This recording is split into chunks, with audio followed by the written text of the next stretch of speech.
it is time to make a noise. In fact, a huge noise, and the noise should really be happening not just here, outside on the streets. If you look at the MDG report, the government report, and the shadow report which we've just released, the picture is fairly depressing. It is a sad state, and let me just talk a little about it. As we've already talked about 2000, in 2000, global leaders got together and made commitments, extremely laudable commitments. And let me also say that this was the first time globally when people came together, global leaders, and actually make very, very tangible promises.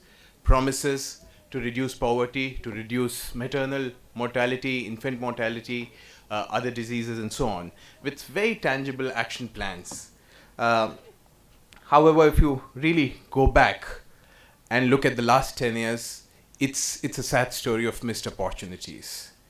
And you make these laudable promises, Government of India was part of it, just 10 years down the line, when it's really the most critical time to review these very, very important issues. We have a mere report coming out from the Government of India, which is called the 2009 MDG report, which even the Prime Minister is not going for the high-level summit.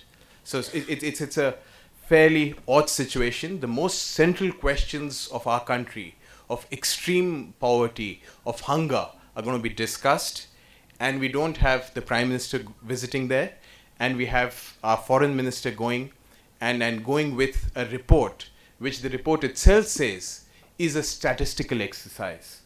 You're talking about hunger, death, poverty, and we're looking at a report which the government says is a statistical exercise. So it is really time to make noise. Civil society, in its own ways, has been attempting to make some noises. And this shadow report, in fact, we first did a rejoinder to the 2009 MDG report of the Government of India, and now we are doing a shadow report which goes way beyond just looking at the government's report. It attempts to critique the policy framework. It certainly celebrates the positive steps taken by the government, but it also critiques the policy framework, and it does try to give certain solutions. So just in terms of, couple of statistics, I'm sure all of you are aware of what's happening. But we are at this moment in 2010 talking about extreme poverty. And if you look at any kind of poverty data in this country, Government of India Planning Commission says 27%. Tendulkar Committee says 37%. There is our own Arjun Sen Gupta Committee of Government of India which says 77% of Indian population lives with less than 20 rupees per capita per day. So that's the kind of poverty we are talking about. And in this scenario, it's very, very worrying that the Government of India and other state governments have not really taken the entire MDG exercise very seriously. In terms of, I'm sure many of you are aware, in terms of maternal health and infant mortality, we're even doing worse than sub-Saharan Africa if you look at the 7 North and Central Indian states. 2/3 of Indian population still does not have access to sanitation. So that's the kind of startling picture we look at. So I would really say it's a shame that we are missing this opportunity of putting all our energies together, all our capacities together to actually make a difference. So your making noise is going to be a huge thing. I'll just say 2 more things. In terms of there are 3 stories, big stories here.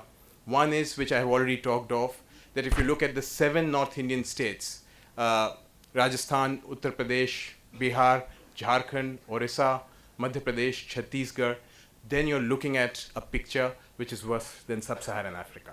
So geographically, these groups are really, really disadvantaged. The second is the story of the marginalized communities in this country. If you look at the data for Dalits, Adivasis, and also women, you'll again find a story which is really shocking. So in terms of MDG goals, we are really lagging behind. And the third is in terms of the inequity that we look at. And that's where I wanted to And, you know, I personally feel, and I'm sure everybody in this room is going to feel really disturbed by the fact that on the one hand you have one of our leading industrialists building a 40-story house. You have the highest number of billionaires getting added to the global list from India, and you also have 77% living with 20 rupees a day. So that's the kind of inequity we are looking at. There is a need for systematic, concerted attempt for a policy shift where MDGs become the center of our attention. Obviously, we should also be looking at the National Development Goal. Hopefully, the 12th five-year plan will give us some opportunities, and hopefully the government, which is talking of inclusive development, would take note of something as important as MDGs. This is a time for us to make noise and make a lot of noise. I say it's an important platform because it's very rarely that so many NGOs come together and so many people come together on one platform to address one topic. That happens rarely, and when it happens, it obviously means that it's something really important. And I say it's an important time as well because we're just a couple of days away from the UN summit. And even though India has made some strides in the MDGs, but we're still very, very far away from where we should have been.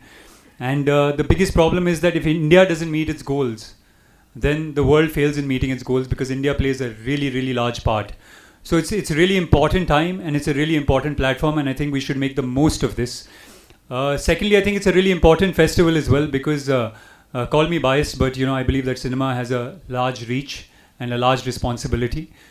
Cinema can entertain people and should entertain people, but at the same time, when cinema reaches out to people and passes on important messages, then cinema assumes a whole new role in society. So this is a really important festival because we have such wonderful filmmakers coming together, addressing areas that really, really need to be addressed right now.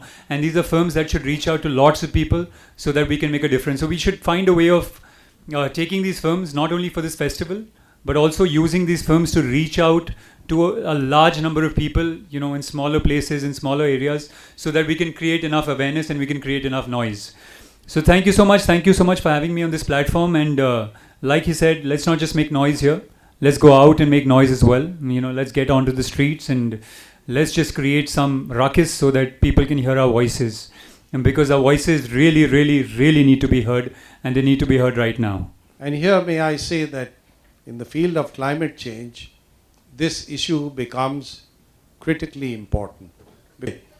So the point I'd like to make is even in the developed countries, even with countries that have similar levels of income, there are substantial differences in what you would call the quality of life.